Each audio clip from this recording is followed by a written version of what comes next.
Boleh. InsyaAllah boleh. Nanti Dr. Azimah up beg kuning. Okey, ataupun kalau nak cepat kan, untuk isteri-isteri yang dah menopause, nampak ni? Siapa yang tanya soalan tu, bahasa Jepun tu kan? Untuk isteri-isteri yang dah menopause, Dr. Azimah cadangkan krim pelembab dengan krim hormon. Nampak tak Dr. Azimah tulis ni? Kan? Iman tanya analisa tu kena pergi klinik atau macam mana? Boleh Iman. Pakcik boleh beli kat isteri pelembab dengan krim hormon. Macam mana pakcik nak beli? Pakcik boleh wasabi kami. Cuba ambil pen wasabi kami. Wasabi kami nanti kita postkan untuk makcik pakai.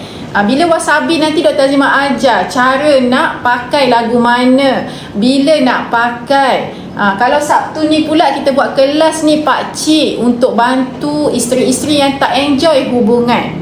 Nampak kelas Dr. Azimah Sabtu ni pakcik. Kita ni dalam live TikTok suka-suka, happy-happy, kongsi ilmu.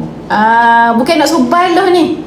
Especially kalau you perasan ada antara isteri-isteri yang mengalami Miss V kering kontan, Miss V longgar tidak gerik lagi.